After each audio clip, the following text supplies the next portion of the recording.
우리가 지난주부터 종교개혁 5대 솔라 시리즈를 살펴보고 있습니다. 솔라, 이건 라틴어인데 다만, 오직, 다른 것 없이 란 뜻입니다. 오늘 두 번째 종교개혁 5대 시리즈 두 번째 고백을 우리가 마주하게 됩니다. 바로 솔라 그라티아. 여기 보시면 영어로는 by grace alone, 오직 은혜로, 오직 은혜로. 이것은 단순히 어떤 신앙적인 혹은 종교적인 문구가 아닙니다. 무너져 내렸던 한 사람의 인생을 일으켜 세웠던 고백이기도 하고, 두려움에 벌벌 떨었던 한 사람의 인생을 회복시켰던 복음의 선언이기도 합니다. 왜냐하면 여기서 우리의 신앙은, 우리의 믿음은 두 갈래로 나뉘어집니다. 내가 좀 더 잘해야 된다는 부담감, 아니면 나는 이미 틀렸다는 체념. 그런데 복음에서는 이렇게 말씀하십니다. 오직 은혜로, 오직 은혜로, 오직 은혜로. 처음도 시작도 은혜이고, 지금도 은혜이고, 마지막까지 은혜입니다. 오직 은혜입니다. 오늘 말씀을 나누기 전에 영화 동영상을 3분 30초 동안 보시겠는데, 아마 이 영화를 기억하시는 성도님들도 계실 겁니다. 1998년에 개봉된 레미제라블, 리암 니슨이라는 배우가 장발장으로 주연을 맡았던 영화입니다. 아마 익숙하시겠지만 오늘은 특별히 이 장면 깊숙이 들어가 보시기 바랍니다. 특별히 은혜라는 관점에서 마음을 여시고 한번 자세히 보시기 바랍니다. 마음 깊숙이 숨겨두었던 후회들, 수없이 타협하고 합리화했던 잘못된 선택들, 그런 것을 주님 앞에 다 드러내야 된다면 어떤 모습으로 서게 될까요? 과연 담대한 모습으로 설 수 있을까요? 오늘 방금 보신 이 영화의 한 장면, 장발장처럼 자신이 잘못했다는 것을 알고 더 이상 도망할 길도 없다는 것을 알면서 그냥 체념한 채 서 있지 않을까요? 근데 성도님들, 바로 그 순간, 그 자리에서 참으로 놀라운 말을 듣게 됩니다. 이 은식기는 제가 준 것입니다. 장발장, 왜 이 은촛대는 가져가지 않았는가? 장발장의 잘못은 없어지지 않았습니다. 그의 죄는 여전히 있었습니다. 그런데 그의 잘못, 그의 죄가 그의 인생의 끝이 아니었습니다. 바로 그 순간, 그 자리에서 은혜가 시작된 것이었습니다. 우리의 신앙도 마찬가지입니다. 나는 충분하지 않아, 나는 부족해, 나는 어쩔 수 없어, 이제는 나의 인생의 마지막이야 라고 할 때 우리 은혜의 주님께서 음성을 들려주십니다. 아니야, 내가 너를 안단다. 내가 모든 것을 덮는단다. 이게 네 인생의 끝이 아니야. 이제 새롭게 시작할 수 있단다. 내가 너를 붙든다. 내가 너를 끝까지 붙든다 라는 주님의 음성을 들려주십니다. 성도님들, 은혜, 오직 은혜로, 이것은 단순히 감동적인 이야기에 끝나지 않습니다. 단순히 우리의 마음을 흔들어 놓는 이야기가 아닙니다. 은혜는 우리를 삶의 패배자로 그냥 내버려 두는 것이 아니라 새로운 삶을 살게 하는 하나님의 능력입니다. 은혜란 우리를 실패자로 묶어두지 않고 다시 시작할 수 있는, 다시 출발할 수 있는 하나님의 능력입니다. 그렇다면 과연 이 은혜는 어디에서 시작된 것일까요? 과연 누구로부터 시작된 것일까요? 바로 오늘 우리가 살펴볼 첫 번째 교훈입니다. 한번 보시겠습니다. 제가 읽어드립니다. 은혜는 내가 아니라, 우리가 아니라, 성도님들이 아니라, 제가 아니라 하나님에게서 시작됩니다. 하나님에게서 시작됩니다. 오늘 함께 읽으신 본문 말씀 에베소서 2장 8절 말씀을 한번 다시 보시겠습니다. 제가 읽어드립니다. 너희는 그 은혜에 의하여 믿음으로 말미암아 구원을 받았으니 이것은 너희에게서 난 것이 아니요 하나님의 선물이라. 너희에게서 난 것이 아니요 하나님의 선물이라. 성도님들 주목하십시오. 은혜의 출발점은 성도님들이 아니라, 제가 아니라, 우리가 아니라 하나님이십니다. 그 은혜로 인하여입니다. 그렇다면 성도님들, 그 은혜가 언제 시작이 되었을까요? 우리가 완전해졌을 때, 우리의 회개가 완성되었을 때, 우리가 좀 더 나아졌을 때였을까요? 아니요, 아닙니다. 우리 주님께서 먼저 다가오셨습니다. 우리 주님께서 먼저 찾아주셨습니다. 주님께서 우리를 먼저 불러주셨습니다. 사랑하는 성도님들, 요한복음 5장 말씀에 등장하는 베데스다 목가의 38년 된 병자를 기억하시죠? 모든 사람들은 그를 포기했습니다. 자기 자신조차도 일말의 소망도 없이 희망도 없이 그 자리에 그냥 누워서 하루하루를 죽지 못해 살아가는 그런 인생이었습니다. 그런데 그 자리에, 그 시간에 우리 주님께서 찾아와 주셨습니다. 우리 주님께서 먼저 다가오셨습니다. 우리 주님께서 먼저 말을 걸어주셨습니다. 내가 낫고자 하느냐? 내가 낫고자. 요한복음 4장 말씀에 등장하는 사마리아 여인을 기억하시죠? 그의 삶은 온통 상처로 가득했습니다. 관계는 뒤틀어져 있었습니다. 사람들의 시선은 따갑고 너무나 차가웠습니다. 그녀는 사람들의 시선을 피해서 종호의 물을 길러 나왔습니다. 근데 참으로 놀라운 것은 바로 그 시간 그 자리에 주님께서 먼저 가셔서 그 여인을 기다리셨습니다. 주님께서 말씀해 주셨습니다. 물을 좀 달라. 물을 좀 달라. 성도님들 기억하십시오. 은혜는 우리가 시작한 것이 아닙니다. 우리의 공로로, 우리가 자격이 있어서, 우리가 잘해서 은혜가 시작된 것이 아닙니다. 우리 주님께서 먼저 찾아주셨습니다. 우리 주님께서 먼저 와주셨습니다. 우리가 주님이라고 부르짖지 않았는데도 우리 주님께서 다가오셔서, 찾아오셔서 먼저 말을 걸어주셨습니다. 그것이 은혜입니다. 그것이 은혜입니다. 이것을 종교개혁가인 마틴 루터는 너무나 잘 알고 있었습니다. 그는 임종 직전에 썼던 메모에서 이렇게 썼습니다. 한번 보시겠습니까? 이것은 독일어와 라틴어가 조합된 문구입니다. 원어는요, 제가 읽어드립니다. Virgint Battler, Hoc est verum. 앞에는 독일어고 뒤에는 라틴어입니다. 이걸 영어로 옮기게 되면 We are beggars, this is true. 우리는 거지입니다. 우리는 거린입니다. 아무것도 가지고 있지 않습니다. 이것은 사실이고 진리이고 진실입니다. 이것은 단순히 우리를 깎아내리기 위한 말이 아닙니다. 우리는 아무것도 없습니다. 우리는 구원받을 자격이 없습니다. 우리는 하나님 앞에 내세울 것이 없습니다. 하나님께서 다 하셨습니다.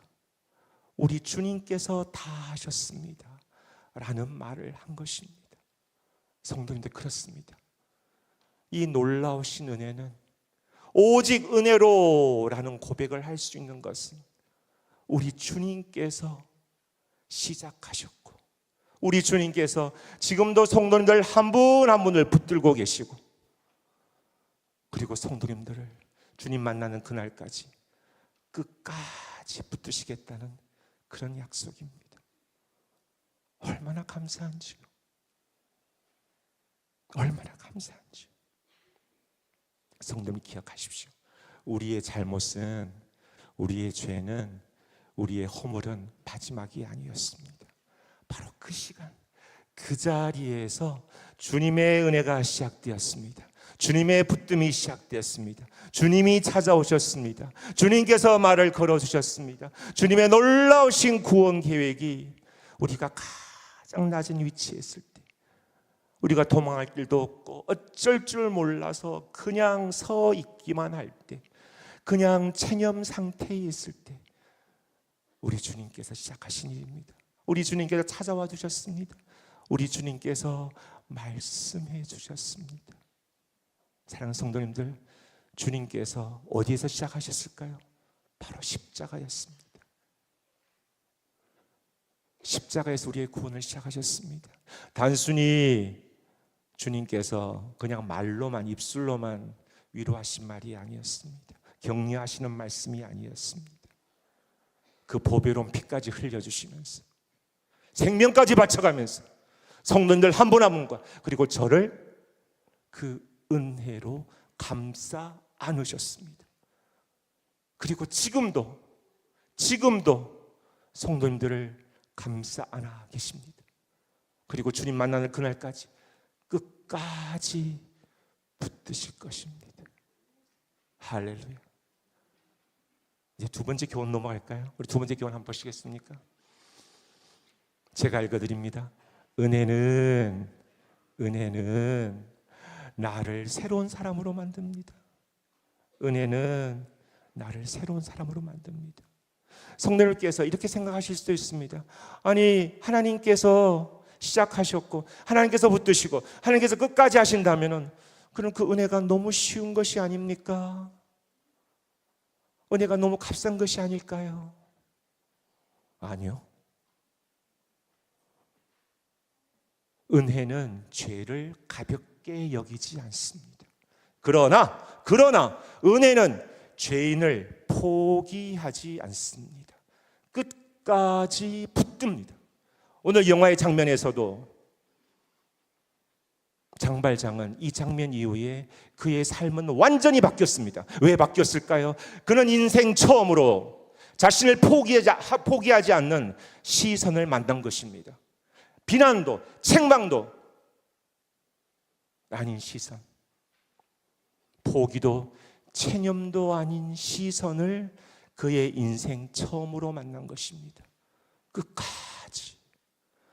끝까지 포기하지 않는 사랑의 시선을 장발장은 처음으로 만난 것입니다. 그의 인생은 바뀐 것입니다. 성도님 기억하십시오. 우리가 잘나서, 우리가 잘해서, 우리가 준비되어서가 아닙니다. 가장 낮은 위치에 있을 때, 가장 비참한 위치에 있을 때 주님은 시작하셨습니다. 우리 다음 슬라이드 한번 보실까요?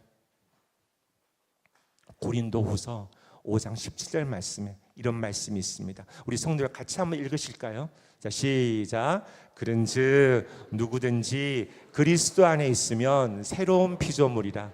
이전 것은 지나갔으니 보라 새 것이 되었도다. 아멘. 그리스도 안에 있으면 새로운 피조물이라. 그리스도 안에 있으면 새로운 피조물이라. 성도님도 오늘 우리 찬송가를 부르셨는데 나 같은 죄인 살리신, 이 찬송가의 작시가 이름을 혹시 아시는지요? 바로 존 뉴턴이라는 사람입니다. 이 사람은 실제로 처음부터 우리 주님을 잘 믿던 사람이 아니었습니다. 노예 상인이었습니다.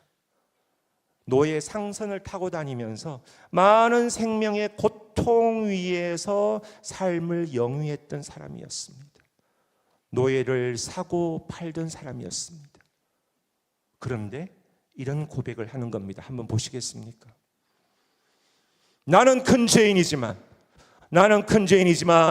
그리스도는 위대한 구주이십니다. I'm a great sinner and Christ is Savior.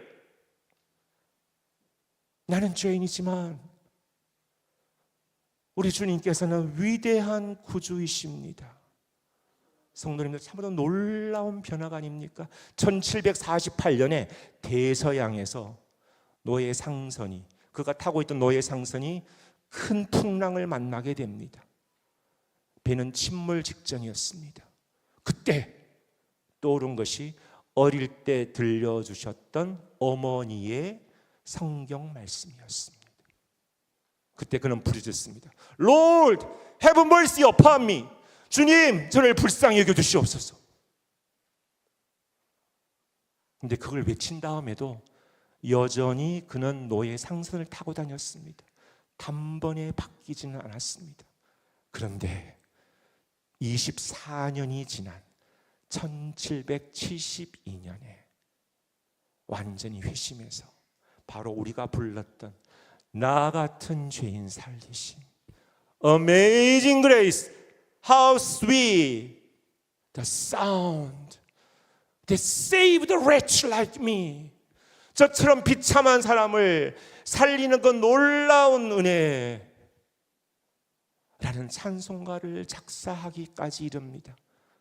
그런 노예를 팔고 사든 상인에서 목사님이 되셨습니다. 하나님의 은혜는 이렇게 놀라운 것입니다. 하나님의 은혜는 우리를 매일매일 주님의 모습으로 닮아가게 만듭니다. 당장 바뀌지는 않더라도, 당장 완전한 사람은 될 수 없을지라도 그 끈질긴, 그 포기하지 않는 그 사랑으로 우리를 바꾸어 가십니다. 하나님의 은혜는 우리를 새로운 사람으로 바꾸어 주십니다. 성도들 기억하십시오. 은혜가 우리의 과거의 잘못을 완전히 없애는 마술은 아닙니다. 우리의 과거의 잘못을 완전히 없애버리는 그런 면죄부는 아닙니다. 그러나 우리가 새로운 삶을 살도록 하는 하나님의 능력입니다. 새로운 출발을 하게 하는 하나님의 능력입니다. 패배자로 실패자로 남아있는 것이 아니라 하나님께서 붙들어 주심으로, 하나님께서 능력을 주심으로, 하나님께서 은혜를 주심으로 새로운 삶을 살게 하는 능력이 된다는 것입니다. 성도님들 기억하십시오. 존 뉴턴의 말을 기억하십시오. 저는 죄인입니다. 저는 죄인입니다.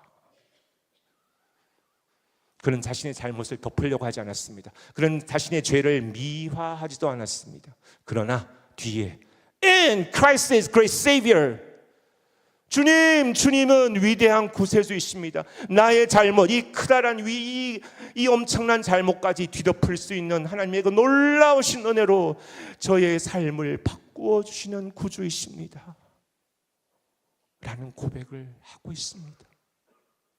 사랑하는 성도님들, 이 고백이 성도님들의 고백이 되고 저의 고백이 되어야 되지 않을까요? 저는 지금 너무나 주님 앞에 서기에 부족합니다. 불충분합니다. 저는 주님 앞에 설 자격이 없습니다. 그러나 주님의 그 놀라우신 은혜를 의지하여, 주님의 그 놀라우신 은혜를 바라보고 저를 바꾸어 주실 줄 믿고 주님 앞에 서겠습니다. 새 출발을 하게 하실 줄 믿고 주님 앞에 서겠습니다.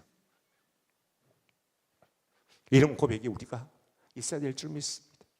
이제 마지막 우리의 고백이자 교훈입니다. 세 번째 교훈 한번 보시겠습니까? 우리 같이 한번 믿음의 고백으로 한번 읽어보시겠습니다. 시작. 은혜는 나를 끝까지 붙듭니다. 아멘. 우리 주님의 놀라우신 은혜는 우리를 끝까지 붙듭니다. 주님께서 이 놀라운 구원 계획을 시작하실 뿐만 아니라 우리를 새 사람으로 만들어 주실 뿐만 아니라 우리의 삶의 순간순간마다 함께 하실 뿐만 아니라 고통과 절망과 그의 수많은 실패 가운데서도 우리를 결코 놓지 않고 붙들어 주실 뿐만 아니라 참으로 더욱더 놀라운 것은 우리의 삶을 성도님들 한 분 한 분 그리고 저를 끝까지 붙드십니다. 끝까지 붙드십니다. 끝까지 붙드십니다. 다음 슬라이드 한번 보시겠습니까? 이건 여러분들이 잘 아시는 존 칼빈이 이런 말을 했습니다. 제가 읽어드립니다. 우리가 우리 자신의 영광을 완전히 버리기 전에는 우리는 결코 그분만을 자랑할 수 없습니다. 영어 원어는 이렇게 얘기를 했습니다. We never truly glory in Him until we have utterly discarded our own glory. 여기에서 자랑한다는 말은 단순히 입술로 자랑한다는 말이 아니라 우리 전 삶을 들여서 하나님을 찬양하고 하나님을 기뻐하고 하나님만으로 만족할 수 있다는 것입니다. 우리는 처음에는 은혜로 시작했다가 점점 내가 더 잘해야지, 내가 더 잘해야지 조건으로 바꿉니다. 우리는 너무나 조건에 익숙해 있습니다. 잘하면 인정받고 못하면 평가받는 그런 조건의 세상에 살고 있습니다. 내가 좀 더 해야지, 내가 좀 더 헌신해야지, 내가 이만큼 했는데 내 한계는 여기까지인가? 나는 이것밖에 못하는가? 부담감을 느끼거나 아니면 체념을 해버립니다. 아니요, 오늘 말씀에서 다시 한번 우리 성도님들께, 그리고 저에게 주님께서 말씀하십니다. 처음도 은혜, 지금도 은혜, 마침도 은혜. 은혜로 시작하신 주님께서, 그 붙드신 주님께서 지금도 성도님들 붙드실 뿐만 아니라 끝까지 붙드십니다. 성도님 기억하십시오. 우리의 의의가, 우리의 자격이, 우리의 자랑이 앞서는 한 은혜는 점점 흐려집니다. 그렇지만 우리가 의의를 내려놓고 우리의 자랑을 내려놓고 우리가 뭔가를 이뤘다는 것을 내려놓을 때 하나님의 영광은 더욱더 아름답게 빛이 납니다. 우리의 삶 가운데 우리의 의의가 아니라, 우리가 뭔가를 했다는 것이 아니라, 우리가 좀 더 뭔가를 이뤄내야 된다는 것이 아니라 주님께, 주님의 은혜를 생각하며 주님을 바라볼 때에 우리의 삶을 통하여 주님의 영광이 드러납니다. 성도님, 다음 성경 구절 한번 보시겠습니까? 빌립보서 1장 6절 말씀입니다. 아마 암송하시는 성도님들 많이 계시죠? 우리 함께 읽어보실까요? 시작. 너희 안에서 착한 일을 시작하신 이가 그리스도 예수의 날까지 이루실 줄을 우리는 확신하노라. 아멘. 아멘. 성도님들 한 분 한 분의 삶을 통하여 우리 하나님께서 착한 일, 구원의 일을 시작하셨습니다. 그런데 그냥 내버려 두시는 것이 아니라 그리스도 예수의 날까지 이루실 줄을 우리는 확신하노라. 우리는 확신하노라. 우리는 확신하노라. 성도님, 다시 한번 말씀드립니다. 처음도 은혜요, 지금도 은혜요, 끝까지 은혜입니다. 처음 붙잡으신 주님께서 지금도 성도님들 한 분 한 분을 붙잡고 계시고, 주님 만나는 그날까지 성도님들 포기하지 않으시고 놓지 않으시고 붙들어 주십니다. 우리는 때때로 이런 생각을 하게 됩니다. 아무리 해도 안 될 것 같다. 내 한계는 여기야. 나는 여전히 불충분해. 나는 여전히 부족해. 나는 주님 앞에 설 자격이 없어. 근데 주님의 음성을 한번 들어보시겠습니까? 제가 감히 주님의 음성을 흉내낼 수는 없지만 한번 들어보시겠습니까? 사랑하는 아들아, 사랑하는 딸아, 너를 붙잡고 있는 두려움을 안다. 내가 눈물 흘리면서 보낸 밤을 안다.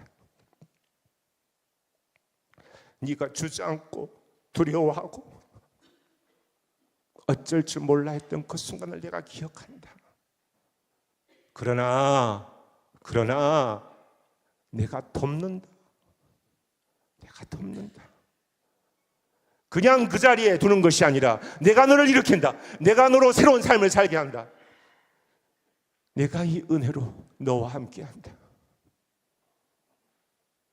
지금도 붙들고 있다는 걸 기억해라. 내가 너를 끝까지 붙들고 있다는 걸 기억해라. Amazing grace. 놀라운 은혜. 놀라운 은혜. 성도들, 다시 한번 말씀드립니다. 이 약속의 말씀은 우리 주님께서 그냥 말로만, 말씀으로만 하신 말씀이 아닙니다. 그 치열하고도, 그 처절하고도, 그 고통스러운 십자가 위에서 자신의 삶을 들여가면서까지 약속하신 말씀입니다. 그 놀라우신 은혜로 우리 사랑하시는 성도님들을 붙잡으시고, 지금도 붙잡고 계시고, 끝날까지 붙잡으시라고 약속하신 말씀입니다.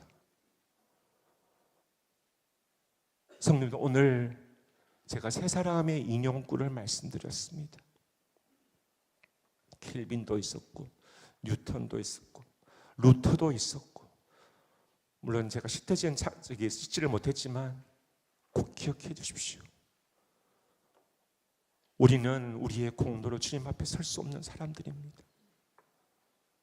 우리는 우리의 어떤 자랑도 주님의 그 놀라우신 은혜에 비견할 수 없습니다. 우리가 고백할 수 있는 것은 이것밖에 뿐입니다. 한번 보시겠습니까? 우리 신앙의 고백으로, 믿음의 고백으로 한번 크게 외치면 좋겠습니다. 그리고 우리 성도님들 힘들고 어렵고 낙심되실 때 이걸 외치시면 좋겠습니다. 우리 한번 외쳐볼까요? 믿음의 고백으로 시작. 처음도 은혜, 지금도 은혜, 마지막도 은혜. 아멘. 다시 한번 외치겠습니다. 특별히 지금 너무 힘들어서 어쩔 줄 몰라 하는 성도님들 계시죠? 너무 두렵습니다. 너무 암담합니다. 무엇을 해야 될지 모르겠습니다. 그런데 두려워하지 마십시오. 우리 주님께서 약속하셨습니다.